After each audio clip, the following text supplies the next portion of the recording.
আসসালামু আলাইকুম। আমি ডক্টর মোহাম্মদ মাজহারুল ইসলাম ভুইয়া। বর্তমানে সরকারি চাকরিতে কর্মরত আছি ঢাকা ডেন্টাল কলেজ এবং হাসপাতালে। ম্যাক্সিলোফেশিয়াল ওরাল অ্যান্ড ম্যাক্সিলোফেশিয়াল সার্জারিতে MS পার্ট 2 তে আছি। তো সবার আগেই ধন্যবাদ দিচ্ছি সৃষ্টিকর্তাকে এবং তার সাথে মেডিবিকে যে আমাকে প্রথম মেডিবির পক্ষ থেকে ফেসবুক লাইভে এই ক্লাসে পার্টিসিপেট করার সুযোগ করে দেওয়ার জন্য। আমার এটাই প্রথম অনলাইন জুম ক্লাস। সো কোনো ধরনের ভুলভ্রান্তি হলে সেটা সবাই ক্ষমা সুন্দর দৃষ্টিতে দেখবেন। তো আমরা আজকে আমাদের টপিক শুরু করছি। আমাদের আজকের topics subject dental anatomy, topics introduction, parts of A tooth, dental formula, types of dentition and enamel.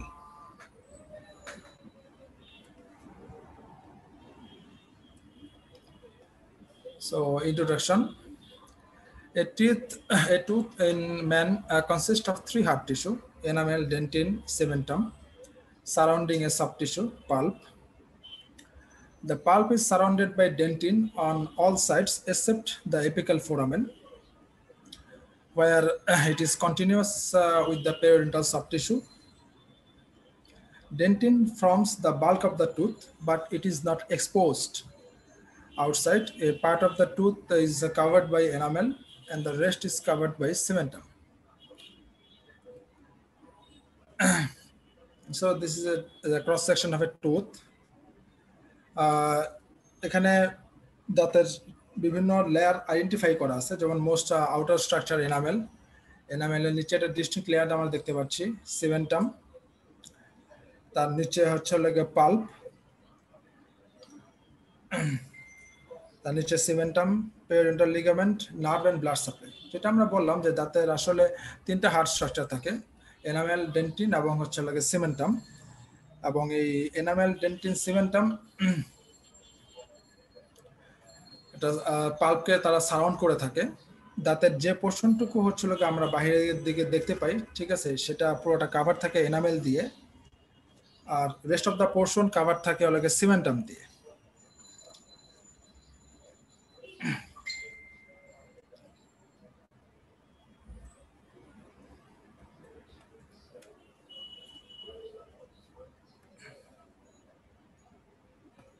This is a crown, this is root portion, and this is the apical foramen.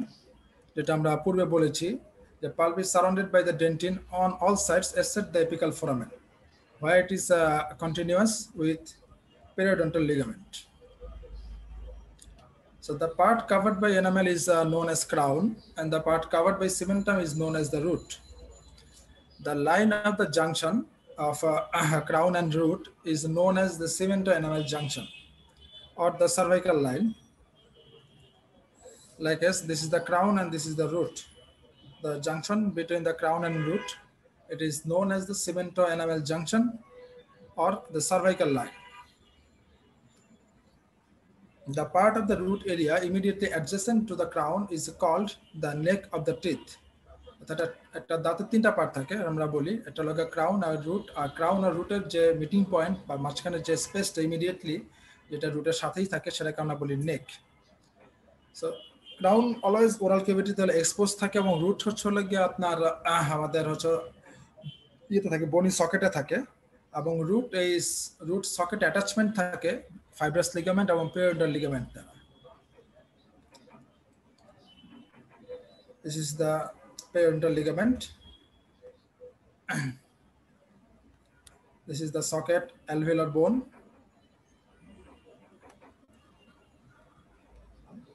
So the pulp cavity in the crown area is called the pulp chamber, and in the root portion it is known as the pulp canal or root canal. আমরা জানি, ঠিক আছে, আমাদের মুখের ভিতরে যদি আমরা যে দাঁতগুলো থাকে সেগুলো যদি আমরা ক্লাসিফাই করতে চাই, একটা হলো ইনসাইজার, একটা হচ্ছে ক্যানাইন, প্রিমোলার এবং হচ্ছে লাগে মোলার। ন্যাচারালি ইনসিজর এবং ক্যানাইনের রুট থাকে একটা করে। Premolar, upper first premolar root থাকে 2টা করে, এছাড়া বাকি আপার সেকেন্ড প্রিমোলার এবং lower first and second premolar, এগুলোতে রুট একটা করে থাকে। আর মোলার টুথগুলোতে রুট থাকে মাল্টিপল, দুইটাও থাকতে পারে, তিনটাও থাকতে পারে। So the portion of the jawbone that anchors and supports the tooth is called alveolar bone. This is alveolar bone. The portion of jawbone that anchors and supports the tooth is called alveolar bone or alveolar process, and the hole in which the root lies is called the socket. Crown বিভিন্ন দাঁতের ক্ষেত্রে size এবং শেপে হলো variation থাকে। Stage of dentition, stage of dentition বলতে আমরা আসলে যে জিনিসটা বুঝি যে আমাদের ন্যাচারালি টু সেট অফ দাঁত থাকে, একটা হলো গিয়ে ডেসিডুয়াস টুথ, একটা হচ্ছে লাগে পার্মানেন্ট টুথ। সো এই প্রক্রিয়াটাকে আমরা বলছি স্টেজ অফ ডেন্টিশন। সো ডেন্টিশনের স্টেজকে আমরা তিন ভাগে ভাগ করতে পারি, একটা হলো গিয়ে প্রাইমারি ডেন্টিশন, একটা হলো মিক্সড ডেন্টিশন, একটা হচ্ছে লাগে permanent dentition.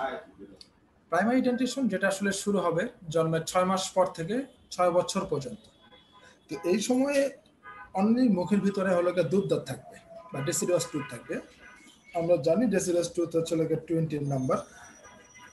Mixed dentition stage যেটা হচ্ছে লাগে 6 বছর থেকে 13 বছর পর্যন্ত চলবে। তো এই সময়টাতে আমরা এটাকে আসলে মিক্সড ডেন্টিশন বলতেছি, যে এই সময় একই সাথে একজন মানুষের মুখে দুধ দাঁতও থাকবে এবং তার সাথে হলো পার্মানেন্ট টিথও থাকবে। মানে একই সাথে ডেসিডুয়াস টুথ গুলো হচ্ছে লাগে শেডিং হবে এবং পার্মানেন্ট টুথ হচ্ছে লাগে ইরাপশন হবে। এই জন্য এই স্টেজটাকে আমরা বলতেছি মিক্সড ডেন্টিশন স্টেজ। যেমন ধরা যাক যেমন জানি 6 থেকে 7 বছর বয়সে লোয়ার ফার্স্ট ইনসাইজার মানে লোয়ার সেন্ট্রাল যে ইনসিজার গুলো আছে, লোয়ার সেন্ট্রাল ইনসিজার গুলো শেডিং হওয়া শুরু হয় এবং দেখা যায় যে ঠিক আছে এই সময়ে আমাদের মুখের ভিতরে permanent centre lower central incisor গুলো চলে আসে। সো এরকম ভাবে প্রতিটি দাঁতের ক্ষেত্রেই ঠিক আছে শেডিং হয়ে এই সময়ে পার্মানেন্ট টুথ গুলো চলে আসে। এই জন্য আমরা এই স্টেজটাকে বলতেছি mixed dentition stage. Permanent dentition stage মানে 13 বছর থেকে শুরু করে ঠিক আছে একজন মানুষ যতদিন বেঁচে থাকবে তার মুখের যে দাঁতগুলো থাকবে সবগুলো থাকবে হচ্ছে গিয়ে permanent teeth. So permanent teeth আসলে থাকে হলো 32টা এবং ডেসিডুয়াস টুথ থাকে হচ্ছে 20টা। তো ডেসিডুয়াস টুথকে আমরা হচ্ছে গিয়ে প্রিডিসেসরস অথবা সাকসেসর টুথও বলি। তো দেখা যাচ্ছে যে 12টা পার্মানেন্ট দাঁতের কোনো আসলে সাকসেসর থাকে না। এবং এখানে আরেকটা জিনিস বলে রাখা ভালো যে আমরা যেমন দাঁতকে ভাগ করেছিলাম 4 ভাগে, ইনসাইজার, ক্যানাইন, প্রিমোলার্স এবং মোলার। ডেসিডুয়াস ডেন্টিশনের ক্ষেত্রে কিন্তু কোনো আমাদের মোলার থাকে না, সরি কোনো প্রিমোলার থাকে না। পার্মানেন্ট ডেন্টিশনের ক্ষেত্রে প্রিমোলার থাকে। পার্মানেন্ট ডেন্টিশনের ক্ষেত্রে ইনসাইজার, ক্যানাইন, প্রিমোলার ও মোলার থাকে। ডেসিডুয়াসের ক্ষেত্রে থাকে হচ্ছে লাগে আমাদের ইনসাইজার, ক্যানাইন এবং হচ্ছে লাগে molar teeth. The functions of tooth. The functions of tooth helps in mastication, মানে খাবার খেতে বা খাবার চর্বণ করতে সাহায্য করে আমাদের। Aids in articulation and speech, আমরা দুটো জকে যে আর্টিকুলেট করি এবং কথা বলি সেটাতে হেল্প করে। Shape and beauty of the face, and like other animals it may be used for self protection and attack. কিছু আগে আমরা বলেছিলাম যে দাঁত আমরা টোটাল 4 ধরনের দাঁত আছে আমাদের মুখে, একটা হলো ইনসাইজার্স, ক্যানাইন্স, প্রিমোলার্স, মোলার্স। ইনসাইজার্স কাজ হচ্ছে লাগে cutting of food, canine tearing of food, premolar chopping and molars grinding of food. So এখন আসি ডেন্টাল ফর্মুলা। ডেন্টাল ফর্মুলা বলতে আসলে আমরা বুঝতে চাচ্ছি যে আমরা একটা দাঁতকে মানে ন্যাচারালি একটা পেশেন্ট আসলো আমাদের কাছে, তার একটা দাঁতের সমস্যা নিয়ে, এখন তার এটা আসলে কোন দাঁত, আমরা সেই জিনিসটাকে আমাদের প্রেসক্রিপশনে কিভাবে লিখবো ঠিক আছে, বা আমরা আরেকজনকে কিভাবে বুঝাবো ঠিক আছে যে আরেকজনের এই দাঁতে প্রবলেম বা তার এই দাঁতটা প্রবলেমেটিক। তো এই যে প্রসেসটা লেখার ঠিক আছে এটা কিছু ফর্মুলার উপর বেসিস করে আমরা লিখি।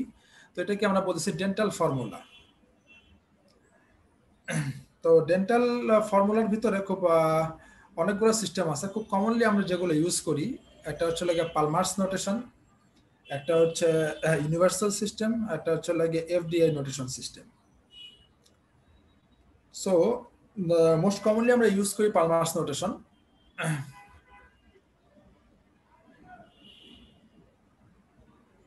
সো আমি পালমার্স নোটেশন ফর পার্মানেন্ট টিথ, এখানে আসলে আমরা আমাদের জকে, ঠিক আছে, ম্যাক্সিলা, ম্যান্ডিবল, ঠিক আছে, টোটাল এটাকে আমরা 4 ভাগে ভাগ করতে পারি।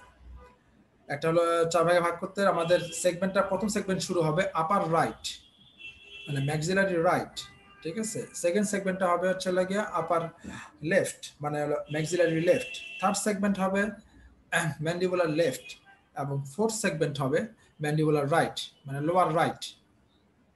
সো এই হিসাব করলে এখানে আমরা যে দাঁতগুলো, আমরা যে নাম্বারগুলো দিতে পারছি 1 2 3 4 5 6 7 8, সকল সেগমেন্টে একই ধরনের নাম্বার দেওয়া আছে। এখানে আসলে 1 বলতে আমরা বুঝাচ্ছি সেন্ট্রাল ইনসিজার, 2 বলতে হলো lateral incisor, 3 canine, 4 first premolar, 5 second premolar, 6 first molar, 7 second molar, and 8 third molar. So এভাবে সকল সেগমেন্টে আমরা এভাবে আসলে উল্লেখ করতে পারি। এখন ধরি কোনো একটা পেশেন্ট বা কারো, ঠিক আছে, আপার ফার্স্ট মোলারে, রাইট আপার ফার্স্ট মোলারে ক্যারিজ নিয়ে পেশেন্ট আসছে, তখন সেক্ষেত্রে আমরা এরকমভাবে সেগমেন্ট করে, যে এখানে যে লাইন টান আছে, লাইন টেনে, ঠিক আছে, কোন সেগমেন্টের দাঁত, আমরা যেহেতু বললাম, ঠিক আছে, আপার রাইট ফার্স্ট মোলারের সমস্যা নিয়ে আসছে, সেক্ষেত্রে আমরা শুধু এই সেগমেন্টের হচ্ছে গিয়ে রাইট সাইডে হচ্ছে লাগে আমরা 6 সংখ্যাটা লিখবো, ঠিক আছে। এভাবে হচ্ছে লাগে আমরা নোটেশনটা লিখি। তবে অবশ্যই একটা জিনিস মাথায় রাখতে হবে, ঠিক আছে, যেটা হচ্ছে লাগে আমার রাইট সাইড সেটা হলো পেশেন্টের লেফট সাইড, আর যেটা হচ্ছে আমার লেফট সাইড সেটা পেশেন্টের রাইট সাইড। সো এই হিসাব করে, ঠিক আছে, আমরা নোটেশনটা অ্যাপ্লাই করতে পারি। কারো দেখা গেল যে হচ্ছে lower central incisor, lower right central ইনসিজারে হচ্ছে প্রবলেম, সেক্ষেত্রে 4টা সেগমেন্ট আমরা এভাবে হচ্ছে সেগমেন্ট ভাগ করে শুধু নিচের যে লোয়ার রাইট যে সেগমেন্টটা, ওখানে আমরা লিখবো 1। ডেসিডুয়াস টুথের ক্ষেত্রে A B C D E সকল সেগমেন্টে এরকম ভাবে দেওয়া আছে একই নাম্বার। এতে আমরা বুঝি হচ্ছে সেন্ট্রাল ইনসিজার, বিতে ল্যাটারাল ইনসিজার, সিতে ক্যানাইন, ডিতে first molar, deciduous first molar, ইতে ডেসিডুয়াস সেকেন্ড মোলার। সো অধিকাংশ, সো আমরা এখন যদি কোনো একটা বাচ্চা পেশেন্ট যদি আমাদের কাছে আসে যে তার লোয়ার রাইট ফার্স্ট ডেসিডুয়াস মোলারের প্রবলেম, তখন শুধু আমরা ওই সেগমেন্টে আমরা শুধু ডি উল্লেখ করব। তার মানে তার এভাবে লিখে দিতে পারি ক্যারিস অন ডি, অথবা ব্রোকেন ডাউন ক্রাউন থাকতে পারে, সেক্ষেত্রে লিখতে পারি broken down crown on lower right D.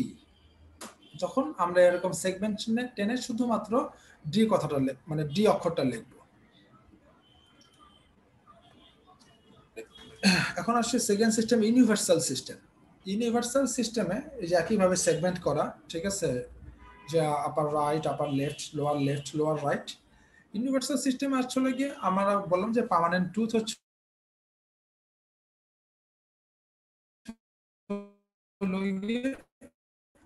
32টা, যাদের ওয়াইজডম টিথ বা থার্ড মোলার থাকবে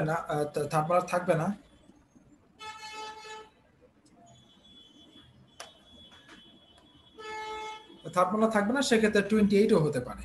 তো সেক্ষেত্রে আমরা এভাবে আমরা হচ্ছে নোটেশনটা লিখতে পারি। এখানে আমাদের খেয়াল রাখতে হবে, এখানে আপার রাইটে আমরা এখানে দেখতে পাচ্ছি 1 2 3 4 5 6 7 8। তো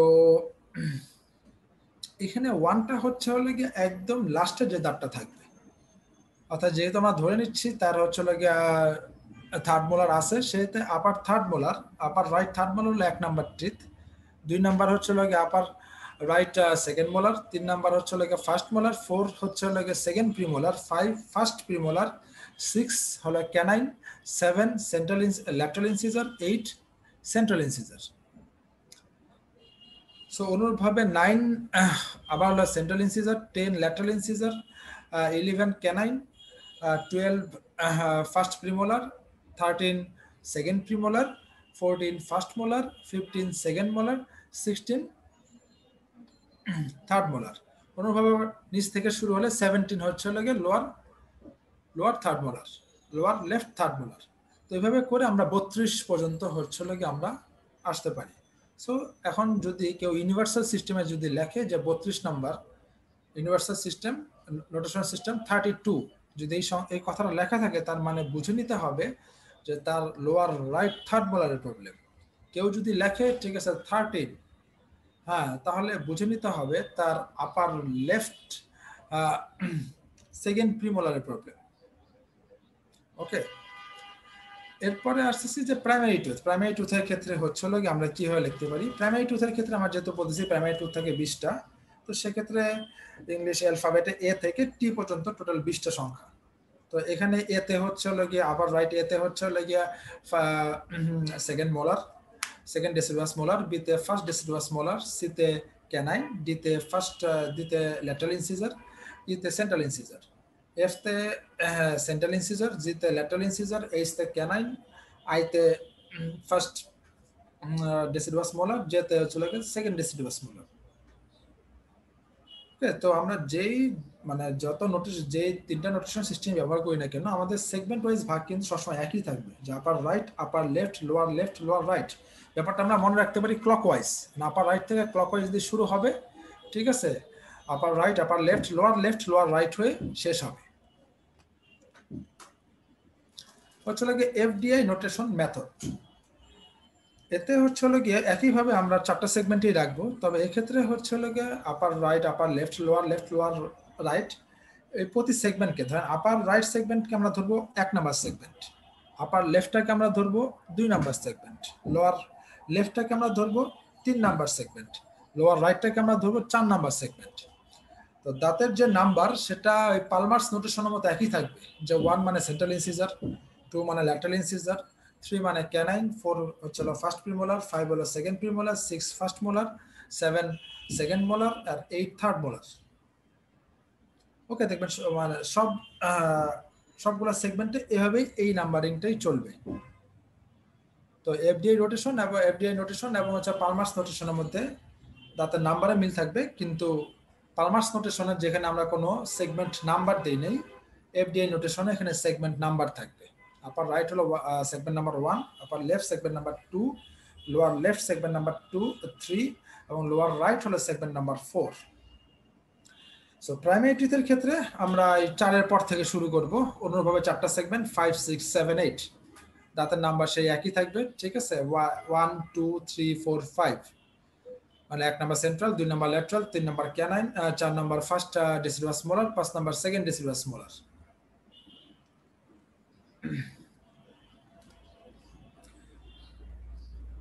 ওকে, তো ইউনিভার্সাল সিস্টেমটার মাঝে মধ্যে একটু প্রবলেম হয় আসলে নাম্বার এটা মনে রাখা, যে আসলে কোন সেগমেন্ট থেকে কোন পোর্শন থেকে শুরু করব। তো এটা আসলে আমাদের মনে রাখতে হবে যে আপার রাইট থার্ড মোলার থেকে শুরু করব ক্লকওয়াইজ হয়ে, ঠিক আছে, একদম লোয়ার রাইট থার্ড মোলার এসে শেষ হবে।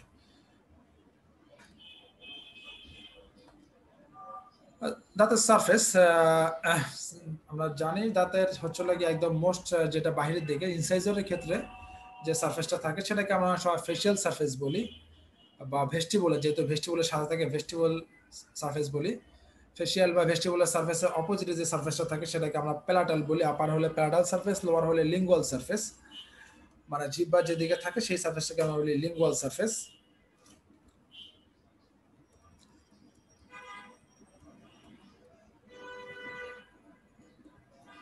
এটা একটা মোলার, ঠিক আছে, তো আমরা এটা ক্রস সেকশন যেহেতু করেছিলাম, সো এই হিসাব করলে দাঁতের এই পোর্শনটা আমরা যদি ধরে নেই, ঠিক আছে, এটা হলো দাঁতের মেজিয়াল ওয়াল, এটা ডিস্টাল ওয়াল, আবার উল্টাও হতে পারে, এটা ডিস্টাল ওয়াল হতে, এটাও মেজিয়াল ওয়াল হতে পারে, এটাও ডিস্টাল ওয়াল হতে পারে।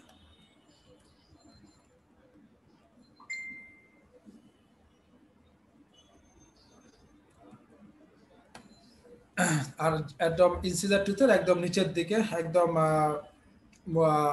মোস্ট লোয়েস্ট যে সারফেসটা সেটাকে আমরা বলি হলো ইনসাইজার সারফেস। আর পোস্টিরিয়র টুথের ক্ষেত্রে আমাদের যে বাক্কাল এবং লিঙ্গুয়াল ওয়ালের সাথে কন্টিনিউয়েশনে যে মাঝখানে যে সারফেসটা থাকে সেন্ট্রালি, সেটাকে আমরা বলি অক্লুসাল সারফেস।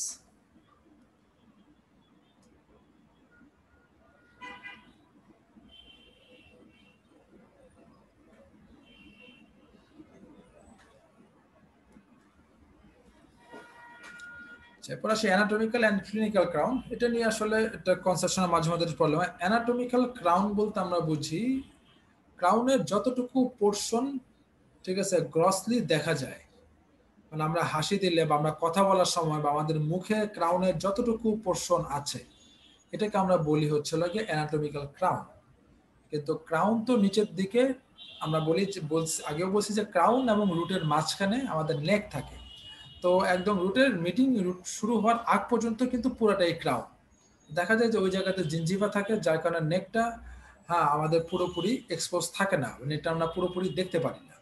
সো আমরা মুখের ভিতরে যে ক্রাউনটুকু দেখতে পাচ্ছি এটাকে আমরা বলতেছি অ্যানাটমিক্যাল ক্রাউন। আর একদম রুটের গোড়া পর্যন্ত, মানে রুট শুরু হওয়ার আগ পর্যন্ত যে ক্রাউনটুকু, সেটাকে আমরা বলি ক্লিনিক্যাল ক্রাউন। এই যে এখানে এই যে অ্যানাটমিক্যাল ক্রাউন, যে যতটুকু এটা দাঁতের যতটুকু এক্সপোজ বাহিরের দিকে, ততটুকুকে আমরা অ্যানাটমিক্যাল ক্রাউন বলতেছি। আর এখানে আমরা দেখতে পাচ্ছি এই যে এই জায়গা থেকে রুটের পোর্শন শুরু, এই যে এনামেল ক্রাউন এবং রুটের এই যে মিটিং পয়েন্ট, এই পর্যন্ত আমাদের এটুকু হচ্ছে হলো আমাদের clinical crown.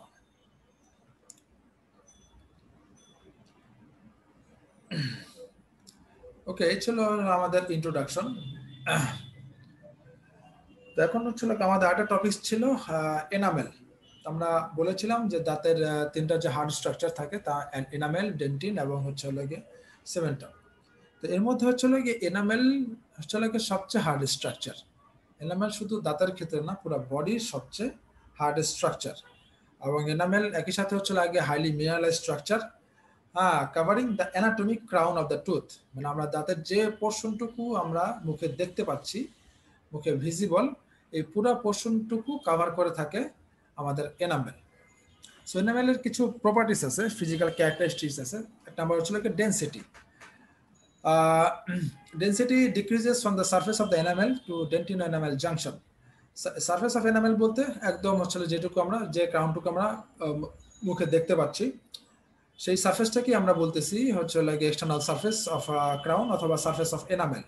Surface of enamel to dentino enamel junction, মানে ডেন্টিন এবং এনামেলের যে মিটিং পয়েন্ট, ঠিক আছে, সেটাকে আমরা বলতেছি ডেন্টিনো এনামেল জাংশন। এটা ন্যাচারালি আসলে আমরা মুখেও দেখতে পারি না, ঠিক আছে, এটা হচ্ছে হিস্টোলজিক্যাল স্লাইড বা বিভিন্ন সেকশনে আমরা ডেন্টিনো এনামেল জাংশনটা দেখতে পারি। তো ইট varies from 3 to 2.84 gram per ml. Naturally, permanent tooth is highly the permanent tooth have more density than deciduous tooth. The density of enamel increases progressively during development. And the permanent upper incisor have maximum density. Premolars and lower incisors have the least. মানে হচ্ছে permanent tooth deciduous tooth হচ্ছে বেশি density থাকে, এবং হচ্ছে density ডেভেলপমেন্টের সময় আমাদের বাড়তে থাকে, এবং পার্মানেন্ট আপার ইনসাইজার হাইয়েস্ট ডেন্সিটি থাকে। প্রিমোলার এবং লোয়ার ইনসাইজার লোয়েস্ট ডেন্সিটি থাকবে। দেখবেন যে আপার ইনসাইজার গুলো, ঠিক আছে, শোভেল শেপ এবং হচ্ছে অনেক ব্রড, সেই হিসেবে দেখবেন লোয়ার ইনসাইজার গুলো কিন্তু হচ্ছে খুবই পাতলা বা বলতে পারেন চিকন। thickness. The enamel covers the intracrown. The enamel thickest over the cusp of the molar, where it measures about 2.5, and however the incisal edge of the incisors, where it is 2.2 millimeter thick.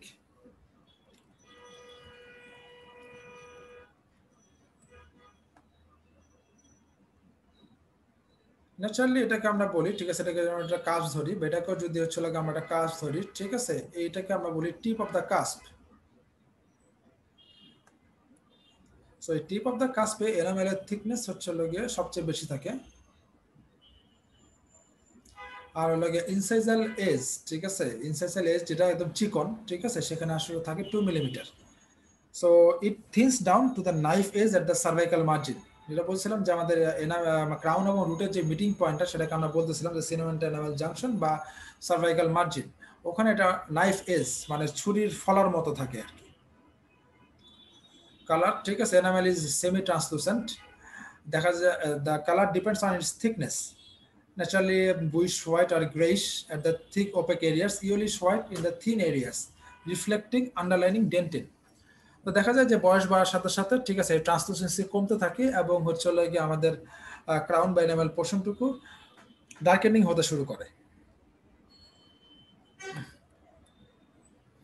The hardness, আগেই বলছি যে enamel is the hardest structure of the body. The hardness varies from 5 to 8 more. Naturally, the peripheral regions are harder than the deeper regions. Tensile strength and compressibility. এটা enamel অন্যতম important একটা characteristics. Tensile strength বলতে আসলে হলো আমরা কি বুঝি? Tensile strength বলতে আমরা বুঝি যে আমরা যদি ম্যাক্সিমাম স্ট্রেস দেই কোনো স্ট্রাকচার বা কোনো সাবস্টেন্সের উপরে, সেই সাবস্টেন্স বা স্ট্রাকচার হাইয়েস্ট কি পরিমাণ স্ট্রেসড হতে পারবে, কি পরিমাণ স্ট্রেচিং হবে, ঠিক আছে, সেই প্রপার্টিসটাকে আমরা বলি বা সেই স্ট্রেংথটাকে আমরা বলি টেনসাইল স্ট্রেংথ।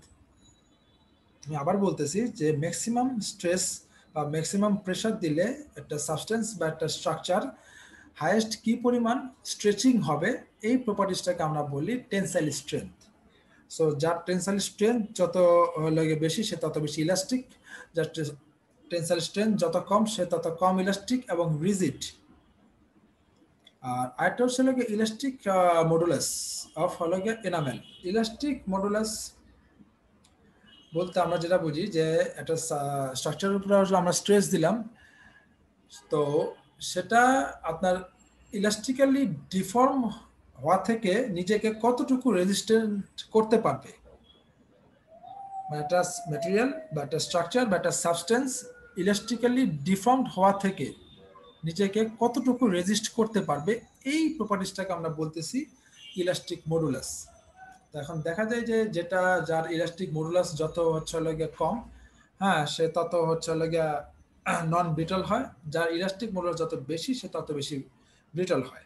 এখন দেখা যাচ্ছে এনামেলের ইলাস্টিক মডুলাস বেশি, যার কারণে ঠিক আছে এটা হলো এক্সট্রিমলি ব্রিটল। অনুরূপভাবে টেনসাইল স্ট্রেংথ হচ্ছে লাগে কম, যার কারণে এটা হলো রিজিড স্ট্রাকচার। সো মনে রাখতে হবে টেনসাইল স্ট্রেংথ যার কম সে হলো রিজিড হবে, যার টেনসাইল স্ট্রেংথ বেশি হবে, ঠিক আছে, সে হচ্ছে লাগে ইলাস্টিক হবে। আর ইলাস্টিক মডুলাসের উপরে ঠিক আছে একটা স্ট্রাকচার ব্রিটল নাকি নন ব্রিটল সেই ক্রাইটেরিয়া ডিপেন্ড করবে। সলিউবিলিটি, এনামেল অ্যাসিড মিডিয়াতে ডিজলভস হয়। Permeability, enamel is permeable for varying degree. The root of the passage occurs mainly via the rod sheath, enamel lamellae, enamel tuft, which are rich in organic content. Enamel is selectively permeable. আমরা এই স্ট্রাকচারগুলো সম্বন্ধে পরবর্তীতে পড়বো। Naturally আমাদের হচ্ছে লোকে যারা মানে ইয়াং এনামেলের ক্ষেত্রে দেখা যায় যে সেমি পারমিয়েবল থাকে এনামেল, যতই বয়স বাড়তে থাকে ঠিক আছে এনামেলের এই পারমিয়াবিলিটি কিন্তু কমতে থাকে।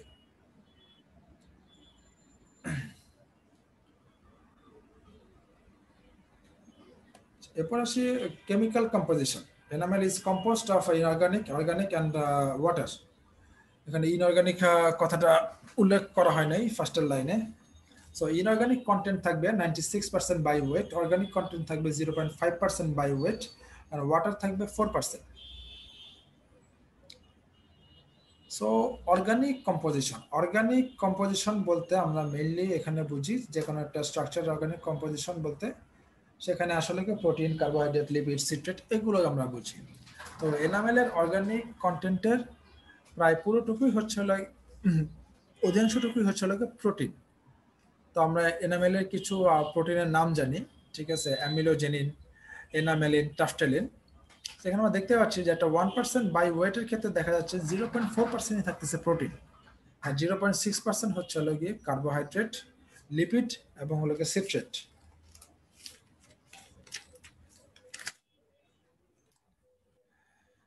আর হচ্ছে হলো গিয়ে inorganic composition. Inorganic substance forms the main constituent of enamel. The main constituent বলতে আমরা আসলে বুঝতে চাচ্ছি হাইড্রোক্সি অ্যাপিটাইট ক্রিস্টাল, মানে অন্যভাবে বলতে গেলে ঠিক আছে ক্যালসিয়াম ফসফরাস ক্রিস্টাল। তো যার মধ্যে ক্যালসিয়ামই থাকতেছে 37% এবং ফসফরাস থাকতেছে 55.5%, এবং সাথে সাথে সোডিয়াম, ম্যাগনেসিয়াম এবং হচ্ছে হলো গিয়ে কার্বোনেটও থাকে। সো এই ক্যালসিয়াম এবং হচ্ছে হলো গিয়ে ফসফেট এবং সোডিয়াম, ম্যাগনেসিয়াম, কার্বোনেট এগুলো থাকার কারণে ঠিক আছে আমরা এনামেলকে বলি যে হাইলি মিনারেলাইজড বা হাইলি মিনারেল কন্টেন্ট থাকতেছে।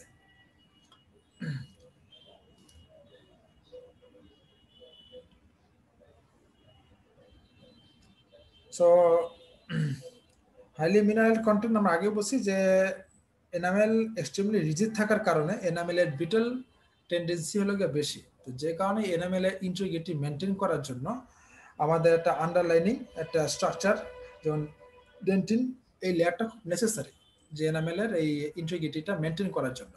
তো ডেন্টিনাল লেয়ার যদি কোনো কারণে এক্সপোজ থাকে বা ডেন্টিনাল লেয়ার যদি কোনো কারণে যদি আমাদের ক্ষয় হয়ে যায় তখন দেখা যায় ঠিক আছে এনামেল আর ম্যাস্টিকেটরি ফোর্সের এগেইনস্টে রেজিস্ট করতে পারে না। সো আমরা এনামেলকে একে হাইলি মিনারেলাইজড বলতেছি এই কারণে যে এনামেলের ভিতরে হচ্ছে ক্যালসিয়াম, ফসফরাস, সোডিয়াম, ম্যাগনেসিয়াম এই ধরনের অনেক মিনারেল বিদ্যমান বলে আমরা এনামেলকে হাইলি মিনারেলাইজড বলি। এর বাইরেও কিছু আয়নসও আছে যেমন স্ট্রন্টিয়াম আছে, metallic ion, strontium, magnesium, lead, fluoride. তো ফ্লুরাইডটা খুব হেল্পফুল কারণ ফ্লুরাইড একই সঙ্গে অ্যাসিডের এগেনস্টে রেজিস্ট্যান্স শো করে এবং ফ্লুরাইড কিন্তু হলো গিয়ে অ্যান্টি ক্যারিওজেনিক। অনেক সময় বয়স বাড়ার সাথে সাথে দেখা যায় ঠিক আছে ফ্লুরাইডের পরিমাণ অনেক সময় বেড়ে যায়, তখন এইজড পেশেন্টের ক্ষেত্রে ঠিক আছে বা হচ্ছে গিয়া এন্ডেমিক এরিয়াগুলোতে অনেক সময় হচ্ছে গিয়ে আমাদের ফ্লোরোসিস নামে একটা ডিজিজ আছে, অনেক সময় ফ্লোরোসিস নামে এই ডিজিজের প্রকোপ দেখা যায়।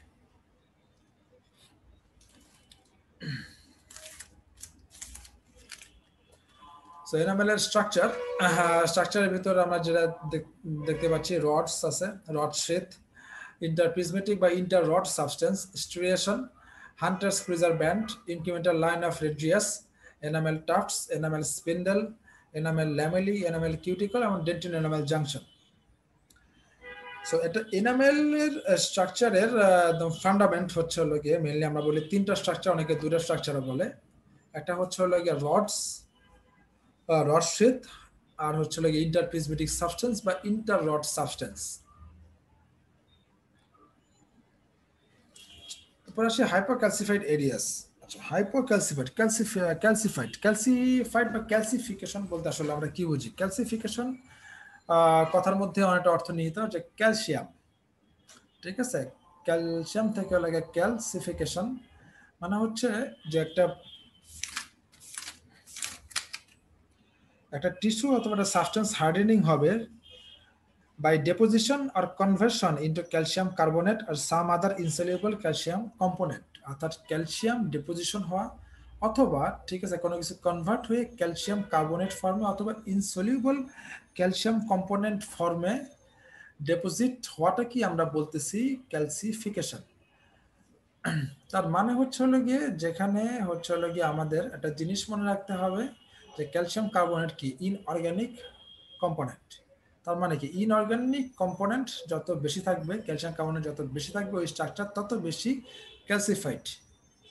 সো হাইপোক্যালসিফাইড মানে হচ্ছে গিয়ে যে এখানে ইনঅর্গানিক কন্টেন্ট কম, মানে ক্যালসিয়াম কার্বনেট বা ক্যালসিয়ামের ডিপোজিশনটা কম, এখানে অর্গানিক কন্টেন্টের ডিপোজিশন বেশি। সো এই কারণে আমরা এই হাইপোক্যালসিফিকেশন means the organic content is greater and inorganic content is less.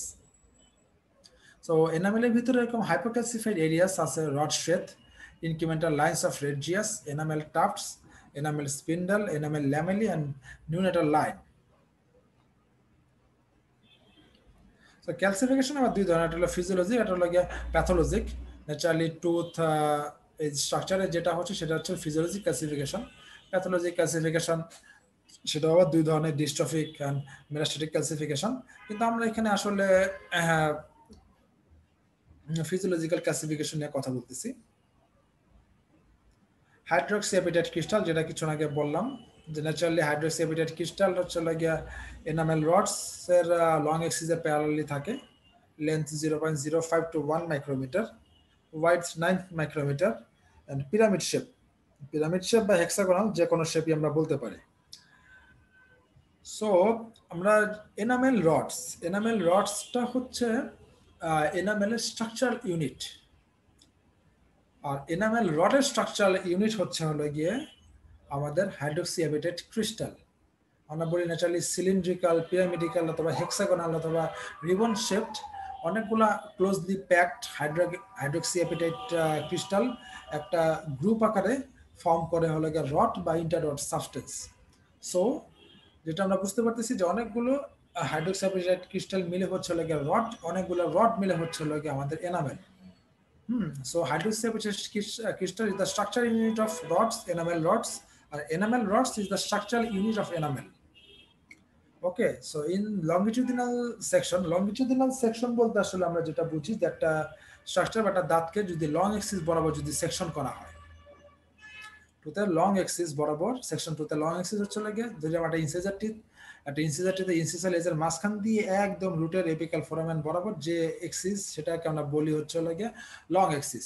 So এই লং এক্সিস বরাবর যে সেকশন সেটাকে আমরা বলতেছি হচ্ছে longitudinal section. So in longitudinal section under light microscope, rods are extended from dentino-enamel junction to the external surface of tooth. মানে dentino-enamel junction থেকে ঠিক আছে দাঁতের external surface পর্যন্ত সে extend করবে। So dentino-enamel junction থেকে যখন সে arise করবে তখন ইনিশিয়ালি সে একটা ওয়েভি কোর্স মেনটেন করবে। মানে dentino-enamel junction থেকে টুথের external surface পর্যন্ত আসতে ওইটাকে যদি আমরা 3 ভাগ করি তাহলে প্রথম 1/3 আমাদের এই কোর্সটা থাকে ওয়েবি বা টর্সাস কোর্স, আর রিমেনিং 2/3 পোর্শনের ক্ষেত্রে সে ডাইরেক্ট পাথওয়ের মাধ্যমে দাঁতের এক্সটার্নাল সার্ফেসে চলে আসে। In general, the enamel rods are aligned perpendicularly to dentino-enamel junction. যেখানে আমরা দেখতে পাচ্ছি হাইলি মিনারেলাইজড এনামেল রডস, এটাকে যদি আমরা ধরি ডেন্টিনো-এনামেল জাংশন, এগুলো হচ্ছে লাগে এনামেল রডস দেখা যাচ্ছে যে enamel rods the perpendicular to the dentino enamel junction. So দেখা যায় each rod resembles bamboo pole, diameter 4 micron at the dentino enamel junction, each size narrow থাকে, আউটার সারফেসে যখন চলে আসে তখন সে 8 মাইক্রন এই আউটার সারফেসে ওয়াইডেন থাকে। যেটা আগেও বলছিলাম যে স্ট্রাকচারাল ইউনিট হলো hydroxyapatite crystal, composed of hydroxyapatite crystal enveloped by jelly like organic matrix. Appearance light মাইক্রোস্কোপিতে যদি আমরা দেখি রড হেক্সাগোনাল শেপ, যদি ক্রস সেকশনে আমরা দেখি, ক্রস সেকশন বলতে লঙ্গিটিউডিনাল যে সেকশন বা লং এক্সিসের সাথে পারপেন্ডিকুলার যে সেকশন, টুথের লং এক্সিসের সাথে পারপেন্ডিকুলার যে সেকশনটা হবে সেটাকে আমরা বলছি ক্রস সেকশন বা ট্রান্সভার্স সেকশন। তো ক্রস সেকশনে যেটা দেখতে পাচ্ছি হর্সো শেপ, ফিশ স্কেল অ্যাপিয়ারেন্স, এটা হলো কি হোল অ্যাপিয়ারেন্স। এই কি হোল অ্যাপিয়ারেন্সটা হচ্ছে মোস্টলি কমন, যেমন এখানে আমরা দেখতে পাচ্ছি ফিশ স্কেল অ্যাপিয়ারেন্স।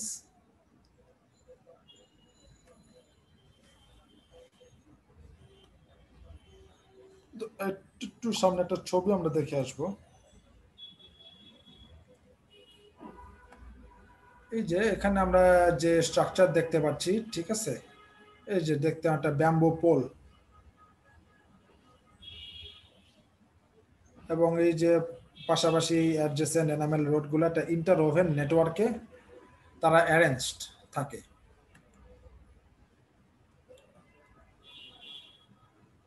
সো এই ইন্টারওভেন নেটওয়ার্কের কারণে ঠিক আছে সে হলো এনামেল রড ম্যাক্সিমাম ম্যাস্টিগেটরি ফোর্স হচ্ছে লাগে রেজিস্ট করতে পারে। আমরা যেটা দেখতে পাচ্ছি up to 20 to 30 pounds per tooth.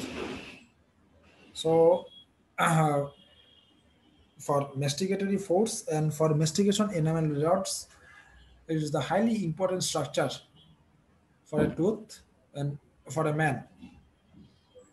And আর আরেকটা দিক থেকে ঠিক আছে এনামেল রড হচ্ছে হলো গিয়ে এনামেলের স্ট্রাকচারাল ইউনিট।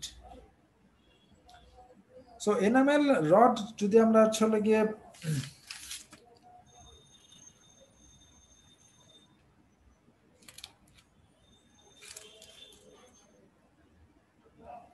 অনেক সময় ক্রস সেকশন এনামেল রড অনেক সময় দেখতে হলে প্রিজমের মতো দেখা যায়, ঠিক আছে।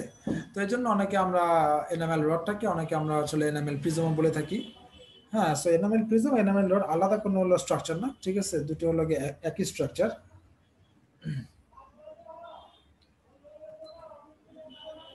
এরপর হচ্ছে হলো কি ডিরেকশন অফ দ্য রড। আমরা কিছুক্ষণ আগে আগের স্লাইডে বলছি যে রডের এক্সটেনশন থাকে dentino enamel junction to the outer surface of enamel. তো এখন হচ্ছে হলো রডের ডিরেকশন।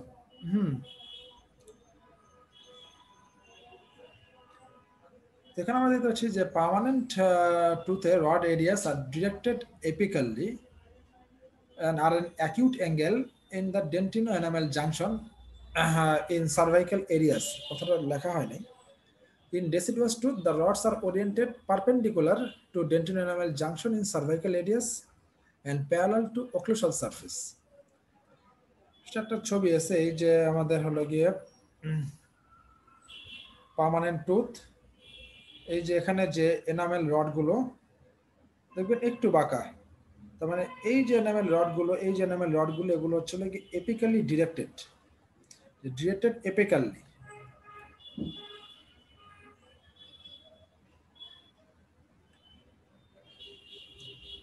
ডিরেক্টেড এপিক্যালি। আর আমরা ডেসিডুয়াস টুথে দেখেন, ঠিক আছে, যেটাকে যদি আমরা ওক্লুসাল সারফেস ধরি তাহলে দেখবেন এনামেল রডগুলো কিন্তু এই ওক্লুসাল সারফেসের সাথে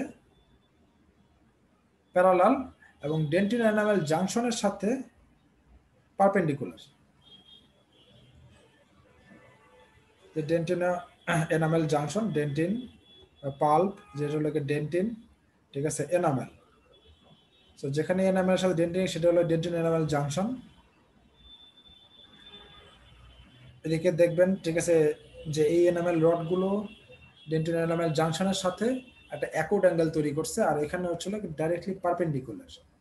এটা হচ্ছে ওক্লুসাল সারফেসের সাথে এনামেল রডগুলো ওক্লুসাল সারফেসের সাথে প্যারালাল, এখানে কিন্তু ওক্লুসাল সারফেসের সাথে হলো প্যারালাল না, ঠিক আছে, স্লাইটলি কিছুটা apically diverted.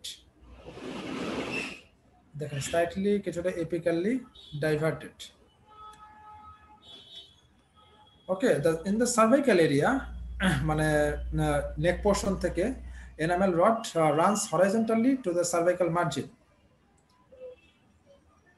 R horizontal to cervical margin, then cervical margin মানে নেক রিজন থেকে গ্র্যাজুয়ালি একটা অবলিক লাইনের মাধ্যমে সে ক্রাউন পোর্শনে চলে আসে, মানে মুখের যে ভিজিবল যে ক্রাউন সেই ক্রাউন পোর্শনে চলে আসে। ফাইনালি তারা ভার্টিক্যালি নেমে যায় ইনসিসাল এজ মানে অ্যান্টিরিয়র টুথের ক্ষেত্রে, আর পোস্টেরিয়র টুথের ক্ষেত্রে সে ওক্লুসাল সারফেস পর্যন্ত এনামেল রডটা চলে আসে।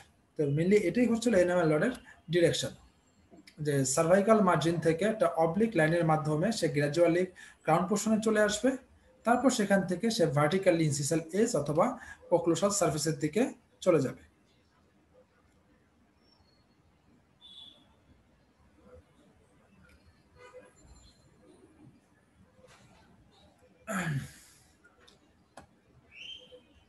এই প্রশ্নটুকু অনেকের কাছে একটু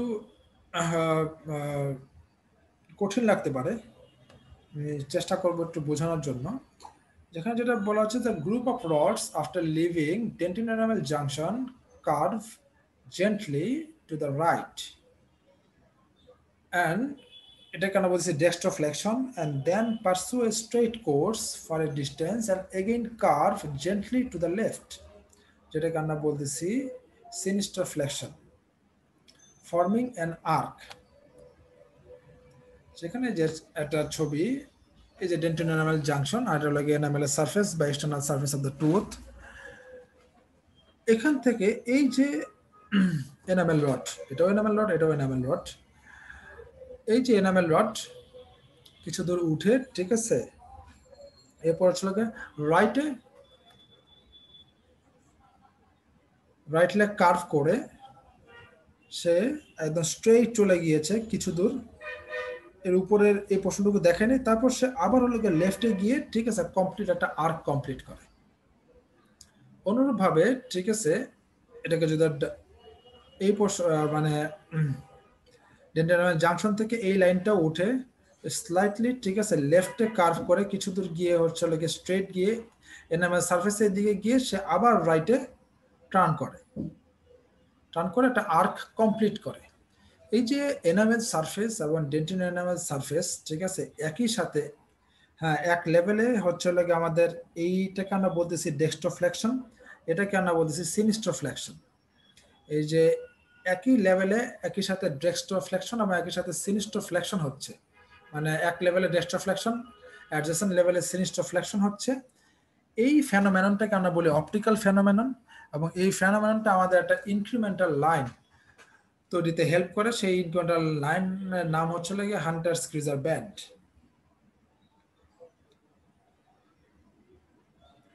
অর্থাৎ যে ব্যাপারটা হচ্ছে যে অল্টারনেটিং অল্টারনেটিং, ঠিক আছে, dark and light band, alternating dark and light band, alternating dark and light band. যে অল্টারনেটিং ডার্ক এবং লাইট ব্যান্ড মিলে আমাদের এই হান্টার স্ক্রিজার ব্যান্ড হচ্ছে হলো গিয়ে তৈরি হয়। যে অল্টারনেটিভ যে ডার্ক ব্যান্ড সেটাকে আমরা বলতেছি ডেস্ট্রোফ্লেকশন, যেটা লাইট ব্যান্ড সেটাকে আমরা বলতেছি সিনিস্টোফ্লেকশন। আর বলতে যেটা রাইটলি কার্ভ করতেছে সেটাকে আমরা বলতেছি ডেস্ট্রোফ্লেকশন, আর যেটা লেফটে কার্ভ করতেছে সেটাকে আমরা বলতেছি সিনিস্টোফ্লেকশন।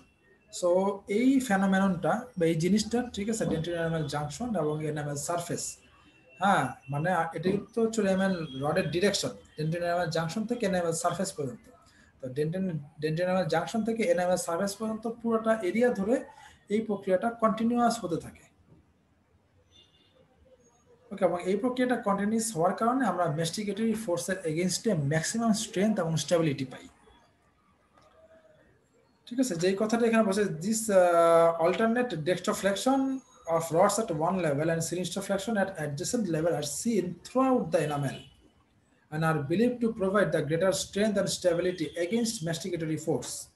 And this phenomenon gives rise to Hunter's creaser band.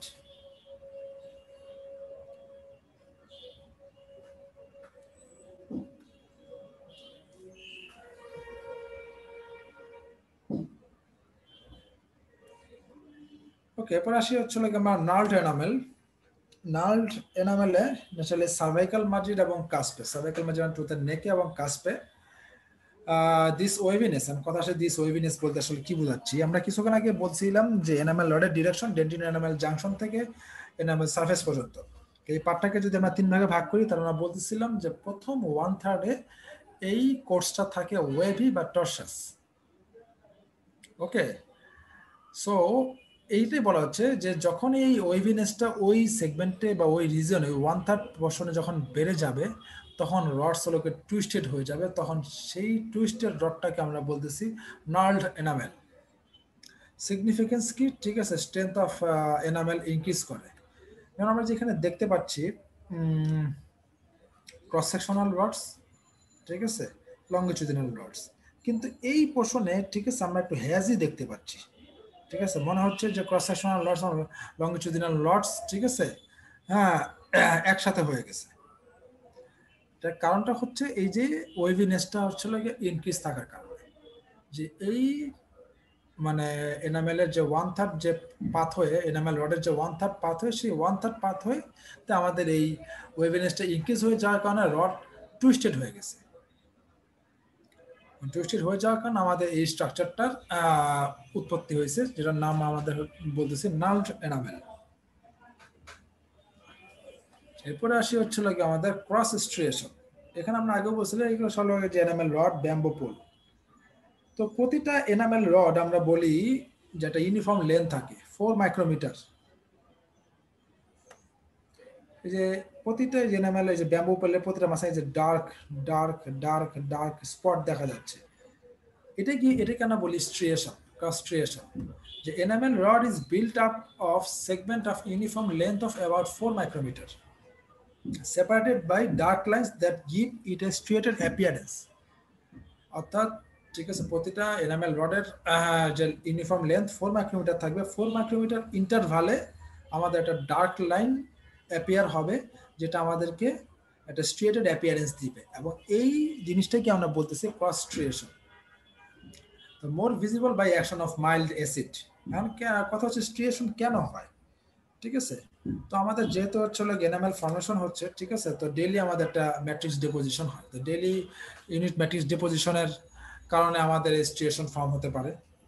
কোনো কারণে যদি আমাদের ক্যালসিফিকেশনের যে ক্যালসিফিকেশন যদি ডিস্টার্বড হয়, ডিস্টার্ব ক্যালসিফিকেশন থেকে, ঠিক আছে, আমাদের এই স্ট্রিয়েশন অ্যারাইজ করে। So cos boundaries of daily units of matrix deposition and areas of disturbed calcification.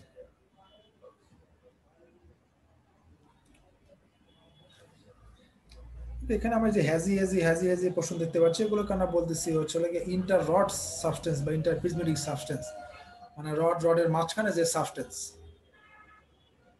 এটা রডের মাঝখানে যে সাবস্টেন্স সেটাকে আমরা বলতেছি হলো ইন্টার রড সাবস্টেন্স। এই যে রড শেথ মানে আসলে কি আমরা কি বুঝি? শেথ বানানটা সম্ভবত একটু ভুল হয়েছে। শেথ বলতে আমরা আসলে বুঝি এটা কাভারিং, ঠিক আছে, রডকে যে কাভার করে থাকবে, ঠিক আছে। এই যে under the light microscope a distinct thin layer is seen peripheral to rods, darker than rod, more acid resistant and less calcified. তার মানে হচ্ছে আমরা কি বলছিলাম, ক্যালসিফাইড, ক্যালসিফিকেশন লেস হওয়া মানে সেখানে অর্গানিক কন্টেন্ট বেশি থাকবে এবং ইনঅর্গানিক কন্টেন্ট কম থাকবে। ওকে, এই যে আমরা যে ছবিটা দেখতে পাচ্ছি, ঠিক আছে, এই যে এই পুরোটা হচ্ছিল এনামেল রড। এনামেল রডের পেরিফেরিতে আমরা একটা তিন ডিস্টিংক্ট একটা লেয়ার দেখতে পাচ্ছি, এটা হলো আমাদের রড শেথ। রড শেথ, আর এটাকে আমরা বলতেছিল কি ইন্টার রড, মানে দুটা রডের মাঝখানে, ঠিক আছে, বিভিন্ন রডের মাঝখানে যে সাবস্টেন্স সেটাকে আমরা বলি inter rod substance. So rod হচ্ছে হলো গিয়া ক্যালসিফাইড স্ট্রাকচার, তো রডের তুলনায় রড শেথ হচ্ছে হলো গিয়া লেস ক্যালসিফাইড। আর ইন্টার রড হচ্ছে হলো গিয়ে এনামেল রডের চেয়ে লেস ক্যালসিফাইড, কিন্তু রড শেথের চেয়ে হাইলি ক্যালসিফাইড। দেখেন সিমেন্টিং এনামেল রডস টুগেদার, মানে এনামেল রডসগুলোকে একসাথে সিমেন্ট করে রাখে। More calcified than rod sheath and less calcified than rod itself. Okay, তাহলে আমরা যেটা বলছিলাম, যেটা এনামেলের ফান্ডামেন্টাল বেসিস হচ্ছে তিনটা স্ট্রাকচার, একটা হচ্ছে এনামেল রড, একটা হচ্ছে রড শেথ, আর একটা হচ্ছে inter rod substance. Rod structural unit of enamel, rod Sheth হচ্ছে আমাদের এনামেল রডের কাভারিং, আর এই মানে এই যে হাজার 5 মিলিয়ন এনএমএল রড আছে, ঠিক আছে, বা 15 মিলিয়ন, 5 to 15 মিলিয়ন, এই যে 15 মিলিয়ন যে রডগুলোকে আছে, সেই রডগুলোকে সিমেন্টিং করে রাখে আমাদের এই ইন্টার রড সাবস্টেন্স। সো রডের অন্যতম যেটা, রডের যেটা মেইন বৈশিষ্ট্য সেটা হলো ম্যাস্টিকেটরি ফোর্সের এগেনস্টে, ঠিক আছে, টুথকে রেজিস্ট করতে হেল্প করে। ম্যাস্টিকেটরি ফোর্সের এগেনস্টে সে হলো রেজিস্ট্যান্স শো করে।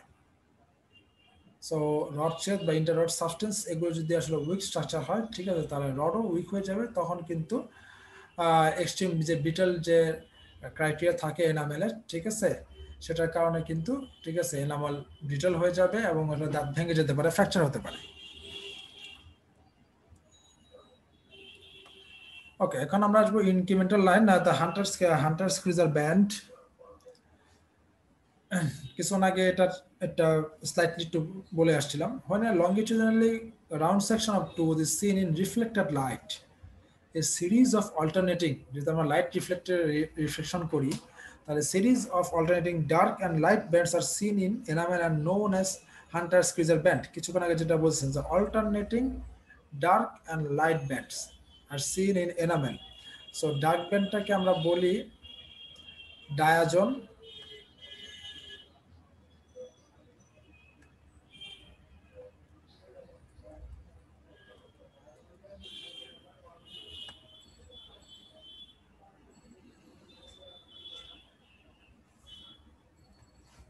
যে ডার্ক ব্যান্ড এটাকে আমরা বলতেছি ডায়াজন, ঠিক আছে, আর যেটা লাইট ব্যান্ড সেটাকে আমরা বলতেছি প্যারাজন।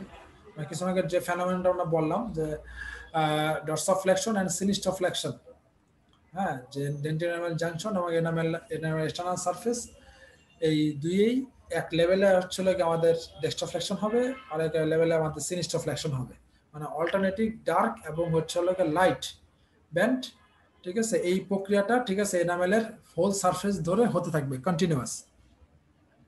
তো কন্টিনিউয়াস হলে যে অল্টারনেটিভ ডার্ক এবং লাইট ব্যান্ড যে আমরা পাবো, ঠিক আছে, ব্যান্ডের মাধ্যমে যেই লাইনটা আমাদের তৈরি হবে সেটাই হচ্ছে আমাদের incremental line, Hunter Schreger band. Alternating dark and light bands are same, dark zone diazones, light zone হলো গিয়া প্যালাজন। ওকে, তো ডিরেকশন সে এনামেল রডের মতোই, শুরুটা একই, ডেন্টিন এনামেল জাংশন থেকে শুরু হবে, সেখান থেকে perpendicular to striae of Retzius. So striae of Retzius একটা ইনক্রিমেন্টাল লাইন, এটা আমরা জাস্ট এর পরেই আলোচনা করব।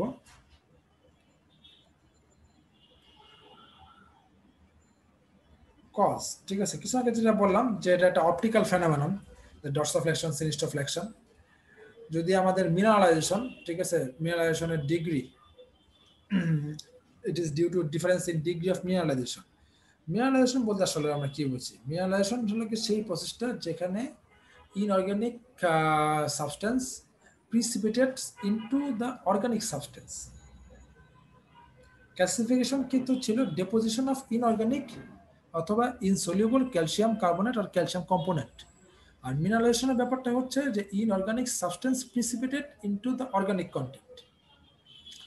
সো এই প্রসেসের ঠিক আছে যদি আমাদের বিভিন্ন ডিগ্রি যে আছে ডিগ্রিতে যদি ডিফারেন্সের কারণে আমাদের এই হান্টার স্কিজার ব্যান্ড ফর্ম হতে পারে। It is due to difference in degree of mineralisation. It is result of variation of permeability and organic content.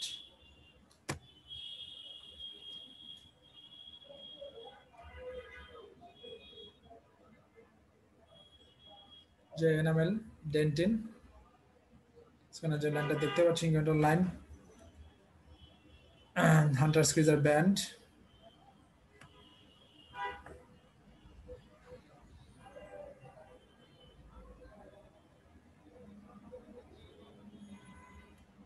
যে band dark band light band diazone parazone line of Retzius when a ground section মানে যে কোনো একটা section যদি আমরা চলে গিয়া microscopically যদি স্লাইডের মাধ্যমে দেখি তখন সেটাকে আমরা গ্রাউন্ড সেকশন বলি। when a ground section of tool is seen under a light microscope concentric brown lines are seen. The concentric brown lines are seen. এটা হচ্ছে লাগে এনামেল, এটা হচ্ছে লাগে ডেন্টিন এনামেল জাংশন। কন্টিনিউয়াস যে হচ্ছে লাগে ব্রাউন যে লাইনটা আমরা দেখতে পাচ্ছি এটাকে আমরা বলতেছি line of Retzius. Naturally line of Retzius more commonly থাকে হচ্ছে লাগে আমাদের লঙ্গিটিউডিনাল সেকশন যদি করি যে concentric symmetrical areas near the cuspal or incisal area. Cuspal ও ইনসিজাল এরিয়া এদিকে আমাদের line of Retzius more commonly থাকে। কেন এই ইনক্রিমেন্টাল লাইনটা ফর্ম হয়? Variation in organic structure, disturbance in rhythm of mineralization and intermittent alteration of rod's course। মানে রডের কোর্স যদি কোনো কারণে অল্টার্ড হয়ে যায় সেক্ষেত্রে আমাদের এই লাইনটা ফর্মেশন হতে পারে। Significance: broadening of the incremental line may reflect the metabolic disturbance at the matrix formation। মানে মেটাবলিক ডিস্টারবেন্স বলতে আমরা তো বলছি যে এখানে বেশ কিছু মিনারেল আছে, ক্যালসিয়াম আছে, ম্যাগনেসিয়াম আছে, ফসফেট আছে। তো এগুলোর মেটাবলিক যদি অ্যাবনর্মালিটি দেখা যায় বা মেটাবলিক ডিস্টারবেন্স যদি হচ্ছে গিয়া দেখা দিতে পারে যদি আমাদের এই ইনক্রিমেন্টাল লাইন যদি হলো ব্রডেনিং হয় সেক্ষেত্রে এনামেলের কম্পোজিশনে হেরফের হবে। ঠিক আছে, সেক্ষেত্রে হয় এনামেল হচ্ছে লাগে হাইপোমিনারালাইজড হবে, হ্যাঁ, অথবা হাইপো ক্যালসিফাইড হবে, ঠিক আছে, অথবা লেস বা হাইপো ম্যাচিউরড হবে। এনামেলে একটা কনজেনিটাল ডিফেক্ট আছে অ্যামিলোজেনেসিস ইমপারফেক্টটা, সেটা 3 ধরনের টাইপ আছে, হ্যাঁ। সো সেই টাইপগুলো ডেভেলপ করতে পারে যদি আমাদের এই ইনক্রিমেন্টাল লাইন যদি ব্রডেনিং হয়ে যায়, সেক্ষেত্রে মেটাবলিক ডিস্টারবেন্স হয়ে আমাদের ঠিক আছে মানে broadening of incremental lines may reflect the metabolic disturbance at the time of matrix formation. The history of Regius, যেমন আগে যে ছবিটা আমরা দেখাই দিয়ে আসলাম, brown line, distinct brown line, history of Regius, enamel, dentin enamel junction, এবং এই dentine enamel junction থেকে আমরা যেটা হলো গিয়ে বলছিলাম Hunter Schreger band dentin enamel junction থেকে সে হচ্ছে লাগে পারপেন্ডিকুলার হিস্ট্রি অফ রেডিয়াস পর্যন্ত এক্সটেনশন করে। সারফেস স্ট্রাকচার মানে আমাদের হচ্ছে এনামেল এক্সটার্নাল সারফেসে হচ্ছে লাগে বা আমরা যে সারফেসটা বাইরে দেখতে পাচ্ছি সেটাতে আসলে কি কি স্ট্রাকচার থাকে হলো গিয়ে প্রিজমলেস enamel, পেরিকাইমাটা, cracks, neonatal line, enamel cuticle, enamel lamellae, and enamel tufts. So prismless enamel এটা আসলে খুব কম পোর্শনে থাকে। প্রিজমলেস মানে হচ্ছে রডলেস এনামেল, এনামেলের যে পোর্শনটুকুতে হচ্ছে গিয়া রড থাকে না আর কি, প্রিজম থাকে না, সেটাই। এখানে যেটা আমরা দেখতে পাচ্ছি যে outer 20 to 100 micrometer of newly erupted deciduous tooth and outer 20 to 70 micrometer of newly erupted permanent tooth is aprismatic. তো যেহেতু প্রিজম থাকে না, রড থাকে না, এই জন্য এই স্ট্রাকচারটাকে আমরা বলি সারফেসলেস স্ট্রাকচার। এবং মোর কমনলি দেখা যায় এটা হলো সার্ভাইকাল এরিয়া এবং হচ্ছে গিয়া টিপ অফ কাস্পে থাকে। ওকে, তো সার্ভাইকাল এরিয়া এবং টিপ অফ কাস্প আমরা আগেও দিয়েছিলাম একটা স্ট্রাকচার থাকে, সেটা ছিল নার্ড এনামেল, আর এটা থাকে এই হচ্ছে গিয়া প্রিজমলেস এনামেল। সো ঠিক আছে, তো এইখান এই টিপ অফ দ্য কাস্প টিপের লিস্ট মোর কমনলি আমরা পাই ওই সার্ভাইকাল এরিয়াতে লিস্ট থাকে হচ্ছে কি টিপ অফ দ্য কাস্পে, যার কারণে টিপ অফ দ্য কাস্পে যদি প্রিজমলেস এনামেল বেশি থাকতো, যেহেতু রড নাই তার মানে কি ম্যাস্টিকেটরি ফোর্স কিন্তু সে নিতে পারতো না।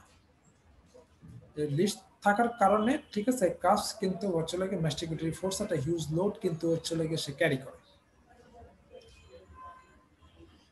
The all epithet crystal are parallel to one another and perpendicular to stria of Regius.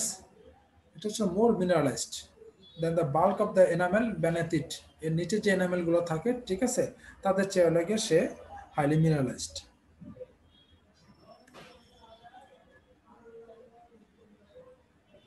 যে aprismatic enamel, initial enamel and finally prismless যে এনামেল।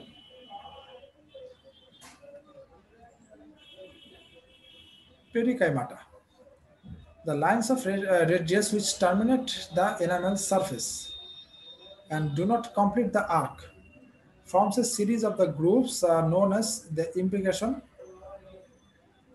lines of Picrelli. তো লাইন্স অফ রেডিজিয়াস যে আমাদের যেটা এনামেল সারফেসে যেটা হচ্ছে টার্মিনেট করবে কিন্তু একটা আর্ক কমপ্লিট করবে না, তখন আমাদের ওই এনামেল সারফেসের উপরে ছোট ছোট ছোট ছোট বেশ কিছু গ্রুপ ফর্ম হবে। ঠিক আছে, তো এই গ্রুপকে আমরা বলতেছি ইমব্রিকেশন লাইন্স অফ পিকরেলি। সো আর এই গ্রুপ তো একটা ডিপ্রেশন, এই গ্রুপের মাঝে যে ইলিভেশনটা থাকবে সেটা কি আমরা বলতেছি পেরিকাইমাটা। ন্যাচারালি সিমেন্ট এনামেল জাংশনের ঠিক আছে পার মিলিমিটারে 30টা করে পেরিকাইমাটা থাকে এবং তাদের কনসেন্ট্রেশন গ্র্যাজুয়ালি অক্লুসাল অথবা ইনসিসাল সারফেসের দিকে হচ্ছে গিয়ে কমতে থাকে। ঠিক আছে, মেইনলি হচ্ছে গিয়ে আমাদের সারফেস এক্সটার্নাল সারফেসের ঠিক আছে এক্সটার্নাল যে সারফেস এই সারফেসে মেইনলি হচ্ছে গিয়ে পেরিকাইমাটা থাকে। ইনসিসাল এজ বা হচ্ছে গিয়ে আমাদের অক্লুসাল সারফেস এখানে হচ্ছে গিয়ে আমাদের পেরিকাইমাটা কম থাকে। এই যে ছবিটা এটা আসলে canine tip of the cusp যে দেখা যাচ্ছে ঠিক আছে গ্রুপ ডিপ্রেশনের মাঝখানে ঠিক আছে, এই পোর্শনটাকে আমরা বলতেছি পেরিকাইমাটা। এরকম এটা হলো ডিপ্রেশন, ডিপ্রেশনের মাঝখানে যে ইলিভেশন গুলো থাকবে সেগুলোকে আমরা বলি পেরিকাইমাটা। এবং দেখা যাচ্ছে যে খুব বেশি অঞ্চল ধরে থাকে না।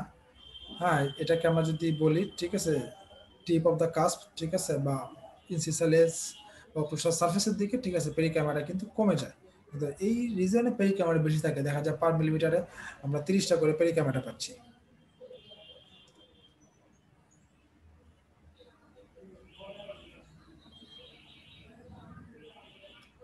Neonatal line, the enamel of deciduous tooth develops partly before and after birth, and the boundary between the two portions of enamel in the deciduous tooth is marked by accentuated incremental lines of Regius, বা যেটাকে আমরা neonatal line বলতেছি আর কি। Neonatal line কেন form হতে পারে ঠিক আছে, যদি আমাদের এনভায়রনমেন্টাল এবং নিউট্রিশনাল নিউবর্ন পেশেন্টের যদি এনভায়রনমেন্টাল এবং নিউট্রিশনাল যদি ইমব্যালেন্স হয় সেক্ষেত্রে হচ্ছে লাগে আমাদের এই নিউনেটাল লাইন ফর্মেশন হতে পারে।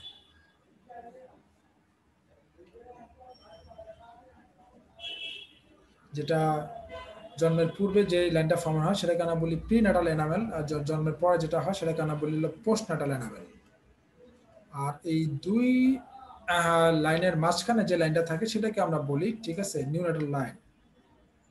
This is the boundary between the two portions of enamel in the deciduous tooth is marked by accentuated incremental lines of Regius. এটাকে আমরা বলতেছি the neonatal line or ring.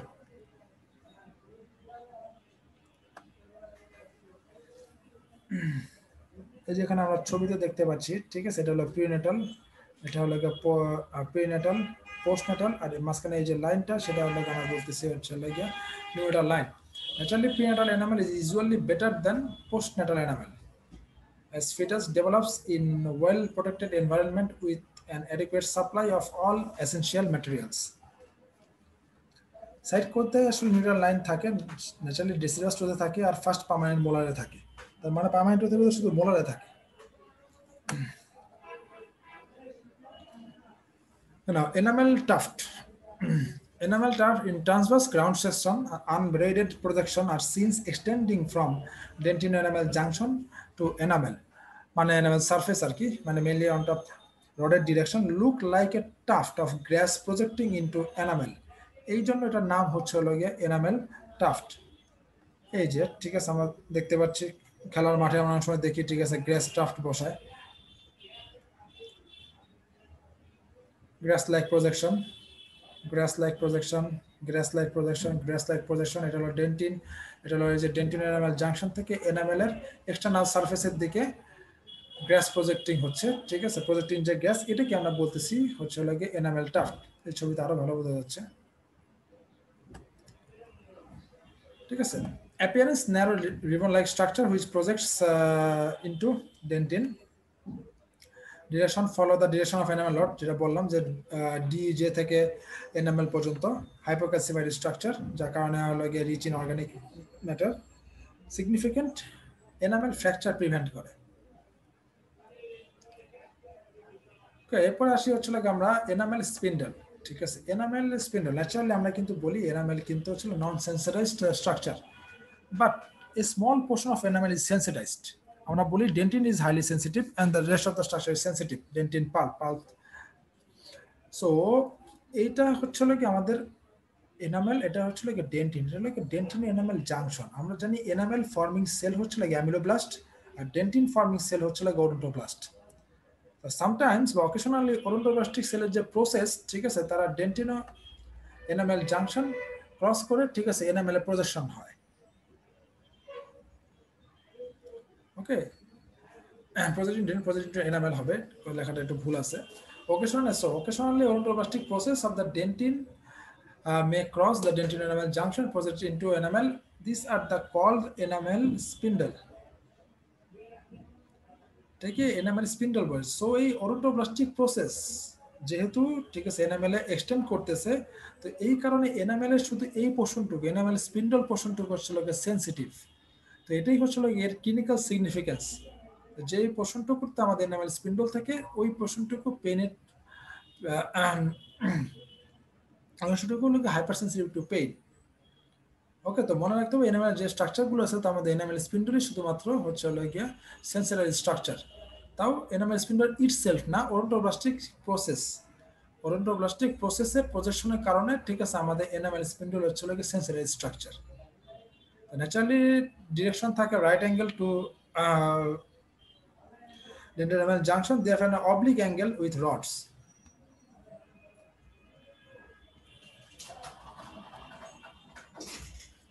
Enamel lamellae,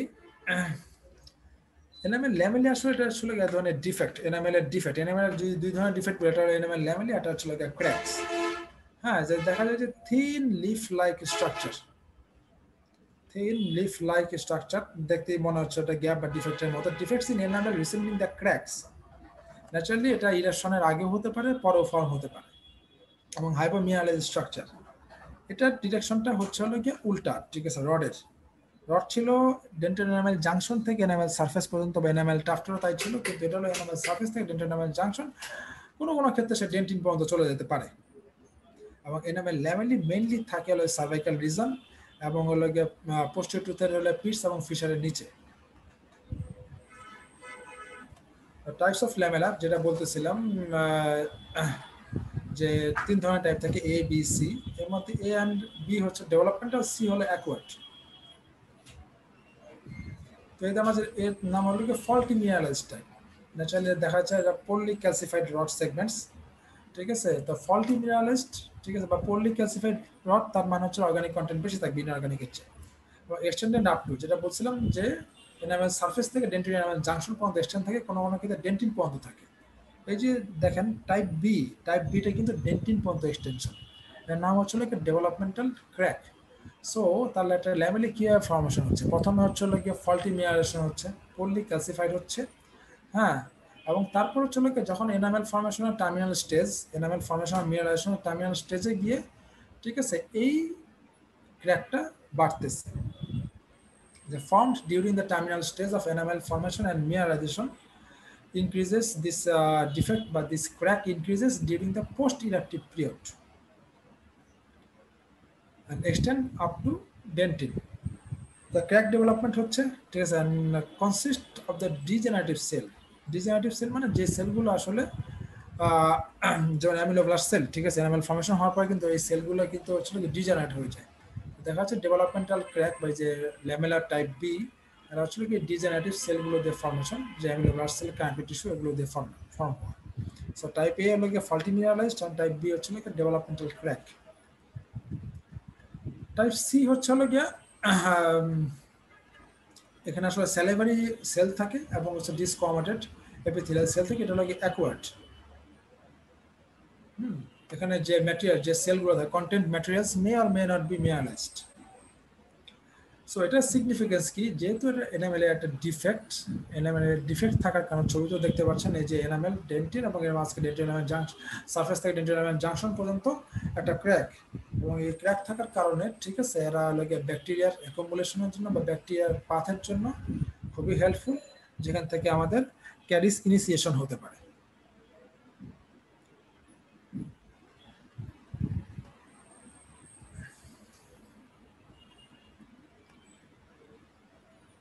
পাশে আমরা enamel cuticle, ঠিক আছে, enamel cuticle, the crown of newly erupted tooth is covered, permanent tooth is covered by delicate membrane called the Nasmyth's membrane or the primary enamel cuticle.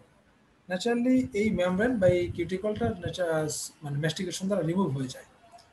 এর function কি, product of the surface of enamel from resorptive activity of adjacent vascular tissue. Naturally, যখন আমাদের deciduous tooth shading হয়ে যখন permanent tooth উঠে, তখন যেন, ঠিক আছে, ভাস্কুলার টিস্যু রিসেপ্টর অ্যাক্টিভিটি যেন আমাদের পার্মানেন্ট টুথকে হ্যাম্পার করতে না পারে ইরাপশনে, হ্যাঁ, সেজন্য এনামেল কিউটিকল হলো গিয়ে ইম্পর্টেন্ট। ওই মেমব্রেন দ্বারা সে কাভার থাকে, যার কারণে রিসেপ্টর অ্যাক্টিভিটি, ঠিক আছে, পার্মানেন্ট নিউলি ইরাপ্টেড পার্মানেন্ট টুথে অ্যাক্টিভিটি শো করতে পারে না। So it is protective for enamel. So এটা দুই ধরনের লেয়ার থাকে, এটা হলো প্রাইমারি, দুই ধরনের, এটা হলো প্রাইমারি এনামেল কিউটিকল, এটা হলো সেকেন্ডারি এনামেল কিউটিকল। তো আমরা বলি যে নাসমিথ মেমব্রেন দুই ধরনের লেয়ার থাকে, ঠিক আছে, যে ইনার একটা এসেলুলার লেয়ার থাকে এবং আউটারে একটা সেলুলার লেয়ার থাকে। তো এসেলুলার লেয়ারটা ফর্ম হয় আসলে অ্যামিলোব্লাস্ট দ্বারা, যেটা কি আমরা বলতেছি প্রাইমারি এনামেল কিউটিকল, এবং যেটা নিউলি ইরাপ্টেড টুথের এন্টার ক্রাউনটাকে কভার করে। ওকে, এবং হচ্ছে কি, এবং এটা ইলেকট্রন মাইক্রোস্কোপ যদি আমরা দেখি তাহলে দেখবো যে এপিথেলিয়াল সেলের বেসমেন্ট মেমব্রেনের মতো দেখতে এরা।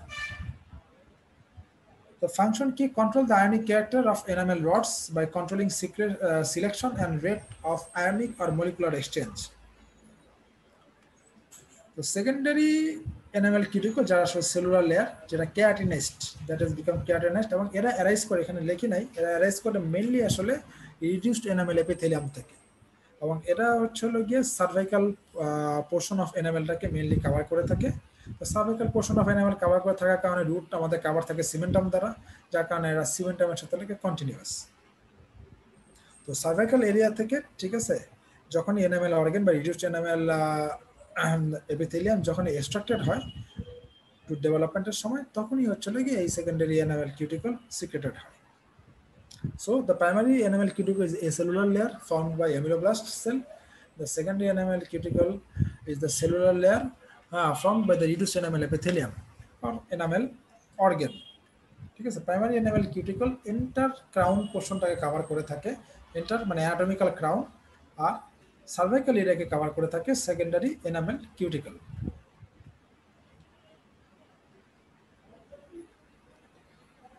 So dentino enamel junction, dentino junction যেটা আমরা আগেও বলছি, ডেন্টিন এবং এনামেলের যে মিটিং পয়েন্ট, সেটাই হচ্ছে হলো গিয়া ডেন্টিনো এনামেল জাংশন। তো এখানে দেখা যায় যে ডেন্টিন এনামেল জাংশনের পিটেড থাকে, এবং এই পিটে রাউন্ডেড এনামেলের রাউন্ডেড পজিশন হচ্ছে হলো গিয়ে ফিট হয়, এবং এর মাধ্যমে হচ্ছে হলো গিয়ে এই এনামেল এবং ডেন্টিনের একটা হলো গিয়ে ফার্ম বন্ডেজ ফরমেশন হয়। তো তো ন্যাচারালি এটা হলো স্ক্যালপ শেপ।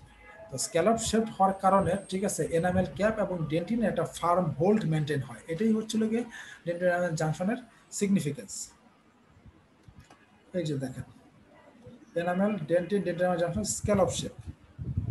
তো স্ক্যালপ শেপ থাকার কারণে ঠিক আছে ডেন্টিন এবং এনামেল হচ্ছে হলো গিয়ে খুব ক্লোজলি এবং টাইটলি অ্যাটাচ এবং ফার্মলি অ্যাটাচ থাকে। সো এরপর সিমেন্ট টু এনামেল জাংশন। তো বোথ সিমেন্ট এবং enamel line external to dentin. So তিনটা পসিবল ভ্যারিয়েশন আছে। একটা হচ্ছে লাগে cervical enamel is covered by cementum, এটা হলো মোস্ট ফ্রিকুয়েন্ট ভ্যারাইটি। এটা হচ্ছে লাগে যে no overlapping but a simple contact of the terminal portion of enamel and cementum. মানে কি এক নম্বরে হচ্ছে গিয়ে ওভারল্যাপিং থাকবে, এনামেল এবং সিমেন্টাম ওভারল্যাপিং থাকবে, এটা সবচেয়ে বেশি 65%। তো সেকেন্ড কেসে কোনো ওভারল্যাপিং থাকবে না, শুধু সিম্পল কন্ট্যাক্ট থাকবে এনামেল এবং সিমেন্টামের। আর থার্ড ভ্যারাইটির ক্ষেত্রে ঠিক আছে এনামেল সিমেন্টামের কোনো কন্ট্যাক্ট থাকবে না, তারা সম্পূর্ণ সেপারেট থাকবে। তো সেপারেট থাকলে ঠিক আছে এনামেল আর সিমেন্টাম যদি সরে যায় তাহলে আসলে ডেন্টিন বা রুট এক্সপোজড হয়ে যাচ্ছে।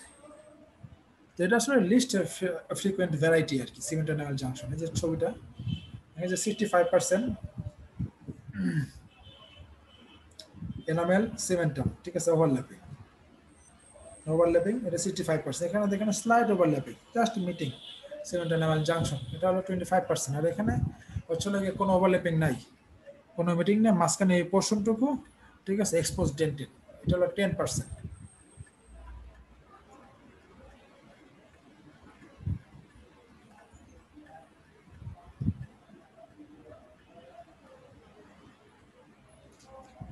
লাস্ট এই ব্যাপার যেটা লাগে এই চেঞ্জ, লাস্ট স্লাইড আজকের।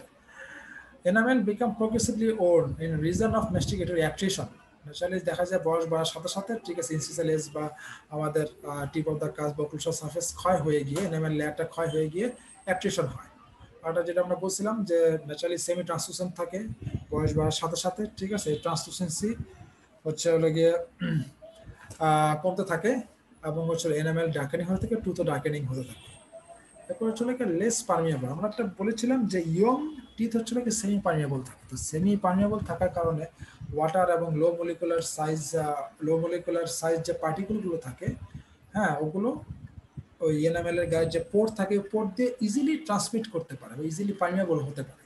কিন্তু বয়স বাড়ার সাথে সাথে দেখা যায় যে আমাদের এই পোরগুলো ডিমিনিশ হয়ে যায়। তো পোরগুলো ডিমিনিশ হয়ে গেলে তখন এই যে ওয়াটার বা আদার যে লো মলিকুলার যে সাবস্টেন্সগুলো ছিল সেগুলো ফ্রিলি পারমিয়েবল হতে পারে না।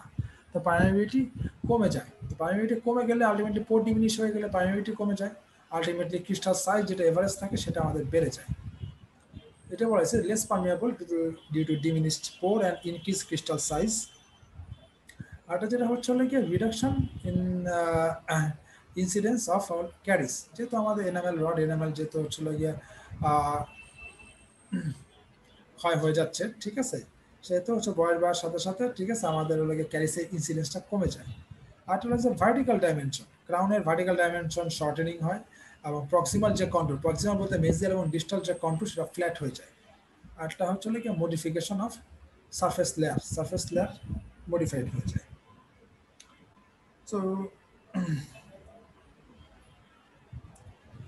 So thank you. তো এই ছিল আমাদের আজকের presentation, introduction types of dentition, dental formula and enamel. Thank you everybody যারা ফেসবুক লাইভে ছিলেন, সবাইকে অসংখ্য ধন্যবাদ। এই 1.5 ঘন্টা ধরে ঠিক আছে আমি একটু বলি ঠিক আছে, যে ধন্যবাদ মিডিবিকে যে আমাকে এরকম অনলাইন ক্লাস অ্যারেঞ্জ করে দেওয়ার জন্য বা পার্টিসিপেট করার জন্য। তো সেই সাথে আন্তরিক ধন্যবাদ আমার বন্ধু শামসুজ্জামান রাসেল এবং ডক্টর রাসেল এক কাজিন ছিলেন ডক্টর, উনি আমাকে হেল্প করছে যে কীভাবে আসলে প্রেজেন্টেশনটা করতে পারি। এবং সেই সাথে ধন্যবাদ রাজীব সাহেবকে এবং শেখ জান্নাতুলকে যে এই সেশন আমার সাথে থাকার জন্য, আমাকে হেল্প করার জন্য। Thank you.